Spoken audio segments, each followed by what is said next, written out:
السلام عليكم ورحمة الله وبركاته. إن الحمد لله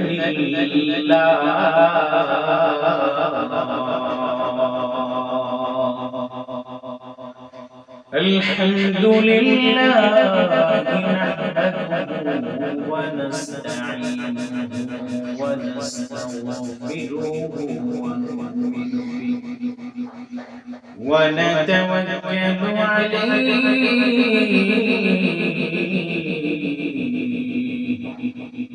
ومن شرور أنفسنا ومن سيئات أعمالنا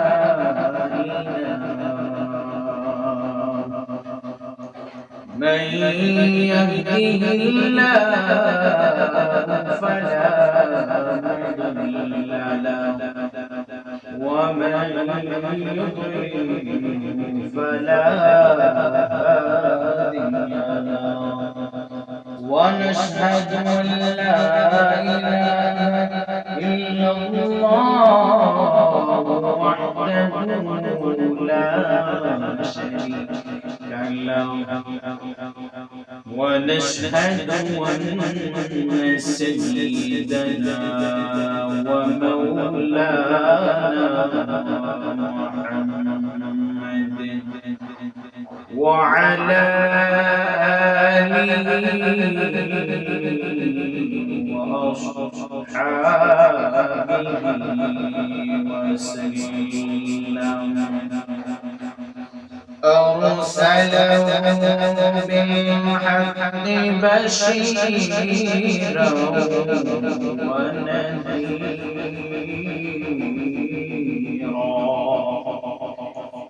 وداعيا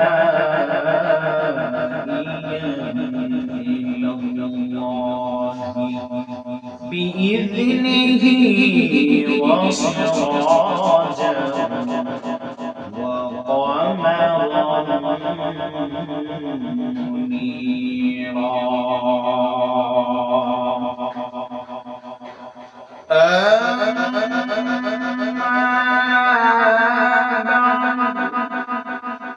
فقد قال الله تعالى في قرآنه الكريم أعوذ بالله من الشيطان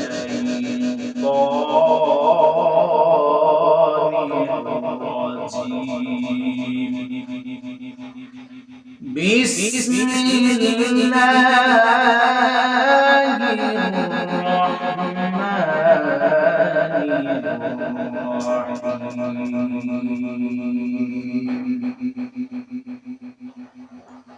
وخلق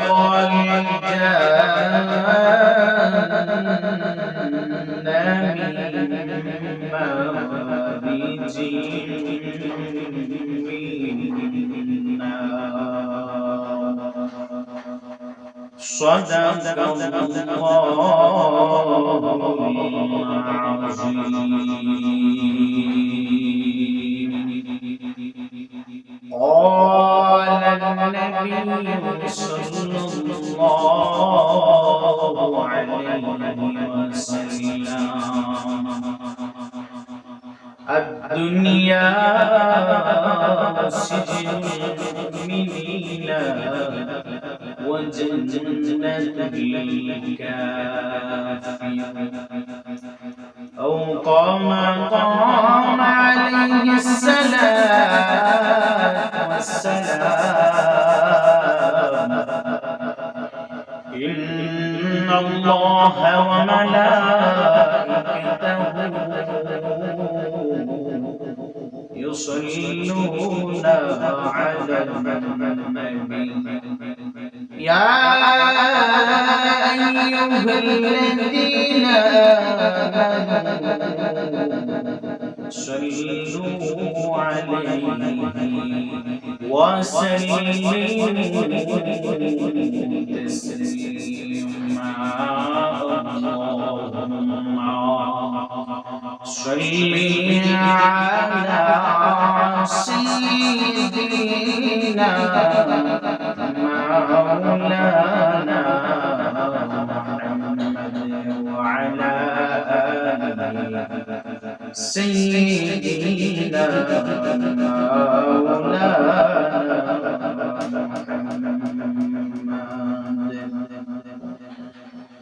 जानी के सामने चेहरा दिखा लेना मुझे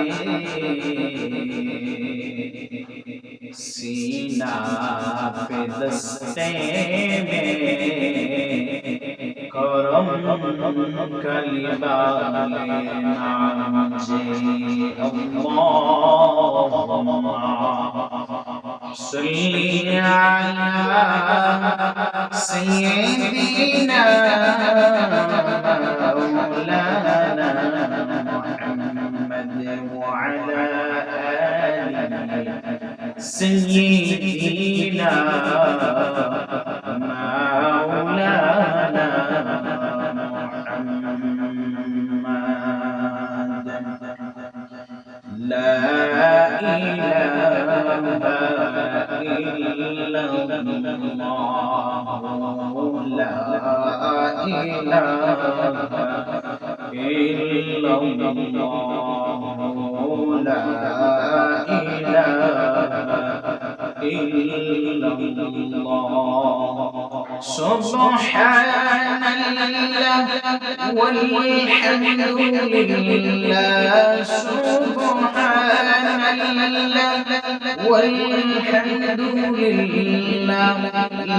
إله إلا الله لا إله إلا الله لا إله إلا الله لا إله إلا الله محمد رسول الله صلى الله عليه وسلم الحمد لله معزز مكرم الكرام বাবার বয়সে মুরব্বিয়ানে আজম দিন দরদি সমবয়সী যুবক ভাইরা আল্লাহ রাব্বুল আলামিনের দরবারে শুকরিয়া জ্ঞাপন করি। আবার আমি গুনাহগারের পক্ষ থেকে আপনাদেরকে সালাম জানাচ্ছি। আসসালামু আলাইকুম ওয়া রাহমাতুল্লাহি ওয়া বারাকাতুহু। আল্লাহ রাব্বুল আলামিন আজকের দিনে আপনাকে আমাকে উপস্থিত হওয়ার তৌফিক দান করেছেন, এর জন্য আল্লাহর শুকরিয়া জ্ঞাপন করে বলি আলহামদুলিল্লাহ। আল্লাহ রাব্বুল আলামিন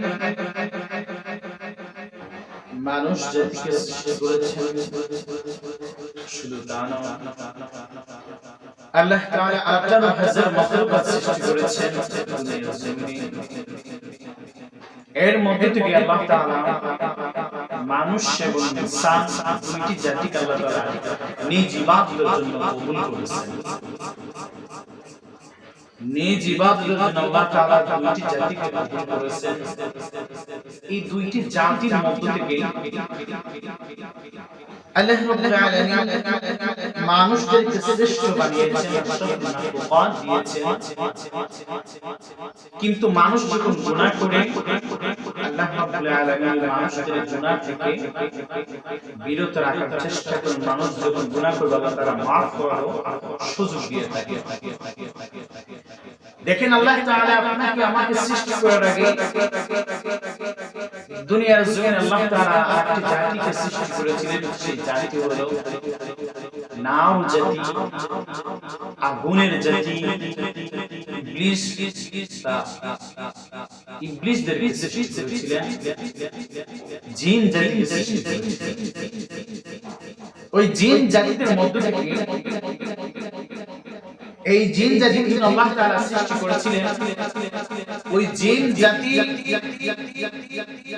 আল্লাহ তাআলা সৃষ্টির পর ওই জিন জাতিগুলো যখন আল্লাহ নাফরমানি শুরু করলো, আল্লাহ তাআলা ফেরেশতাগণকে আদেশ দিলেন, ফেরেশতারা তোমরা যাও দুনিয়ার জমিনে গিয়ে তাদেরকে ধ্বংস করে দাও। ফেরেশতারা যাওয়ার পর সবাইকে ধ্বংস করলো।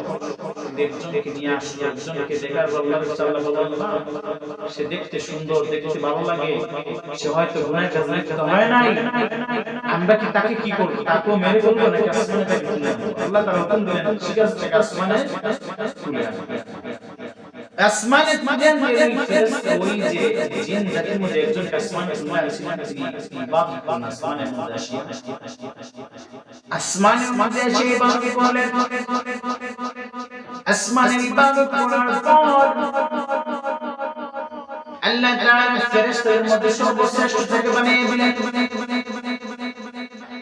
ওই সর্বশ্রেষ্ঠ হওয়ার পর এক সময় আল্লাহ তাআলা ফেরেশতাদেরকে নিয়ে বসলেন। বসার পর আল্লাহ রাব্বুল আলামিন বললেন, ও ফেরেশতারা, আমি দুনিয়ার মানুষ সৃষ্টি করব,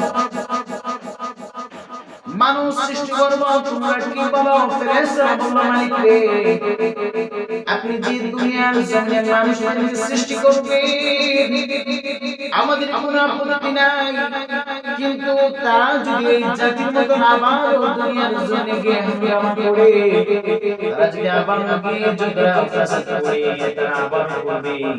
আল্লাহ রাব্বুল আলামিন বলেন, আমি যা জানি তোমরা তা জানো না, অতএব আমি আল্লাহ যখন সিদ্ধান্ত নিয়েছি মানুষকে সৃষ্টি করব, অতএব আল্লাহ রাব্বুল আলামিন হযরত আদম আলাইহিস সালামকে সৃষ্টি করলেন।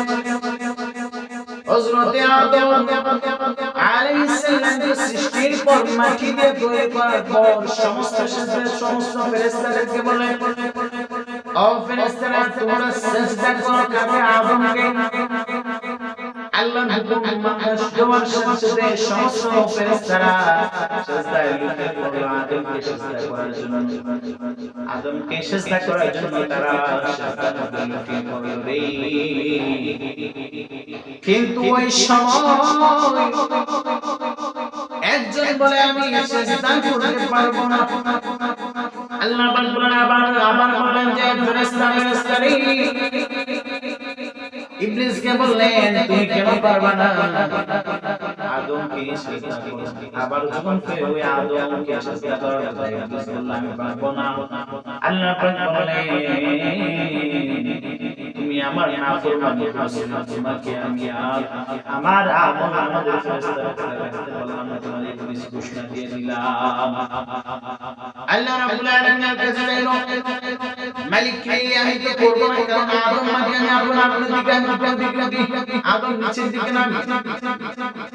আল্লাহ রাব্বুল আলামিন বলেন, ও ইবলিস, তোমাকে আমি অভিশাপ দিলাম, তুমি গুনাহগার, তোমাকে আমি আল্লাহ তাআলা পছন্দ করলাম না।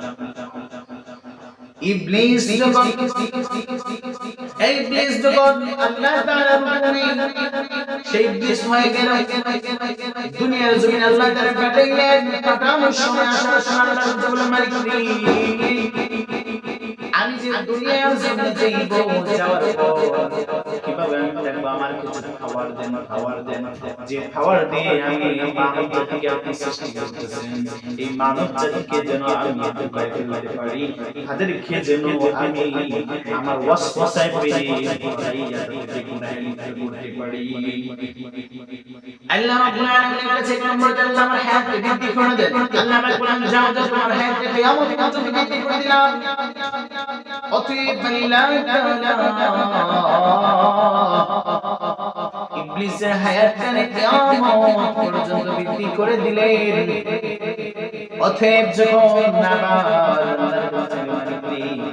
আমাকে এমন পাওয়ার দেন যে পাওয়ার পর আমি যেন আপনার আদম জাতির শিরায় শিরায় চলাফেরা করতে পারি, ওদেরকে ধোঁকা দিতে পারি।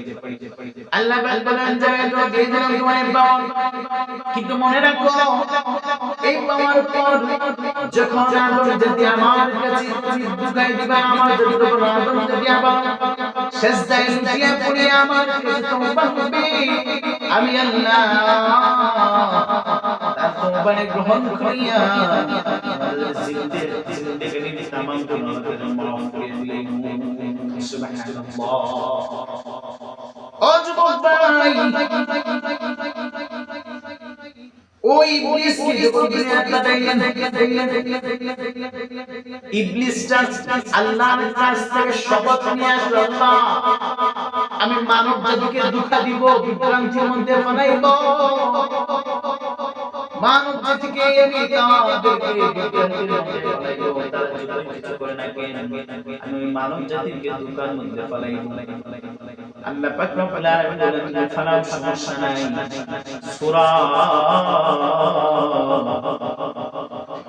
সূরা ইউসুফের 5 নম্বর আয়াতের মধ্যে আল্লাহ তাআলা বলেন ইন্নাশ শাইতানা লিল ইনসানি আদুউম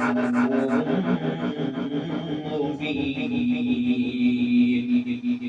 আল্লাহ তাআলা বলেন নিশ্চয়ই শয়তান মানুষের প্রকাশ্য যে শত্রু প্রকাশ্যভাবে আপনারা আমার সামনে দাঁড়িয়ে থাকে, আমরা জানি প্রকাশ্য শত্রু কি শয়তান। আপনি যখন গুনাহ করেন শয়তান আপনাকে ওয়াসওয়াসা গুনাহের দিকে নির্দেশ করে, গুনাহের দিকে দাবিত করে। এজন্য শয়তান আমাদের প্রকাশ্য শত্রু। আমরা ভালো মন্দ যা কিছু করি না কেন শয়তান ভালো কিছু দেখলে আপনাকে পিছে দিয়ে লাগিয়ে যায়, আপনাকে সহ্য করতে পারে না, কিভাবে গুনাহের দিকে দাবিত করবে। আল্লাহ তাআলা দেখেন কেন সে এরকম করে। আল্লাহ তাআলা পবিত্র কোরআনে সূরা রহমানের 15 নম্বর আয়াতের মধ্যে বলেন খালাকাল জান্নাতা মিন মারিজিন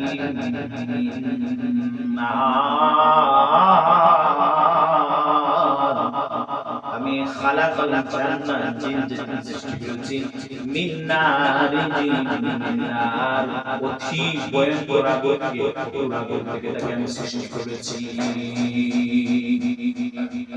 অতএব শয়তান আপনাকে ধোঁকা দিবে, কত প্রকার ধোঁকা দেয়। আপনি দুনিয়ার বিভিন্ন প্রান্তের দিকে তাকান, মানুষদেরকে কিভাবে ধোঁকা দেয়। ও শয়তান কি আল্লাহ তাআলা বুঝাইল মালিক আমাকে দুনিয়াতে পাঠাইলেন, আমি কোন জায়গায় থাকবো, কোন জায়গার মধ্যে বসবাস করব। আল্লাহ রাব্বুল আলামিন বলেন যাও তোমারে আমি দুনিয়ার জন্য বসবাসের জায়গা দিয়ে দিলাম। যে জায়গার মানুষগুলা হায়াজ করবে, পেশাব পায়খানা করবে, ওই স্থানটা তোমার জন্য আমার স্থান দিয়ে দিলাম আমি আল্লাহ। ইবলিস বলে ঠিক আছে সমস্যা নাই। আমার নবী বলেন রে আল্লাহ পাক শয়তানকে পেশাবের জায়গা পায়খানার জায়গার মধ্যে থাকার জন্য দিয়েছেন। তুমি যখন পেশাবে যাইবা, পায়খানার মধ্যে যাইবা, শয়তান তোমাকে ধরে ফেলবে, তোমাকে শয়তান বধ করে ফেলবে। তুমি যখন নবীকে মানিয়েছো ইয়া পেশাবখানায় যাইবা, পায়খানার মধ্যে যাইবা, এই দোয়াটা বলার জন্য তুমি পেশাবখানায় বলবা আমি নবীজি বলে দিলাম শয়তান কখনো তোমার ক্ষতি করতে পারবে না।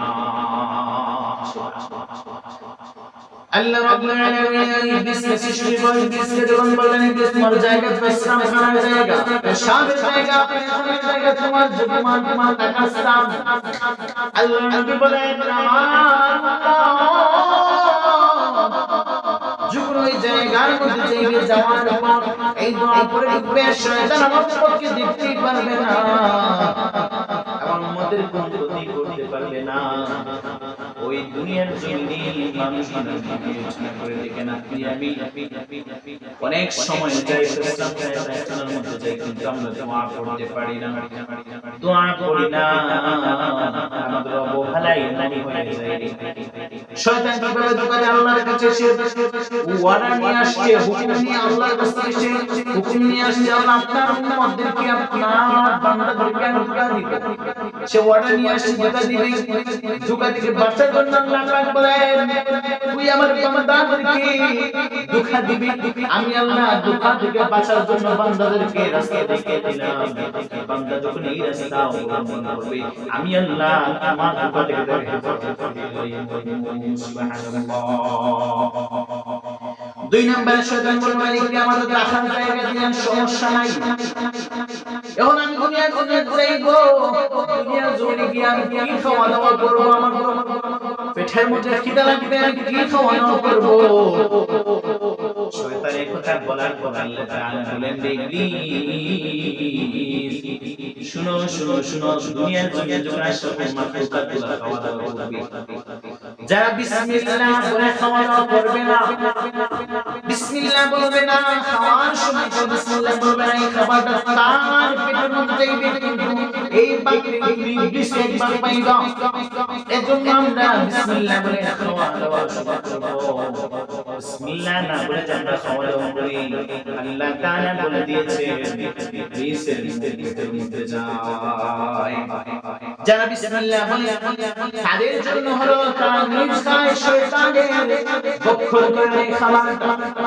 অতএব আপনি আমি শয়তানের ওয়াসওয়াসা থেকে, শয়তানের ধোঁকা থেকে বাঁচার চেষ্টা করব। আল্লাহ তাআলা আপনাকে বলুন ওয়া মা তাওফীকি ইল্লা বিল্লাহ।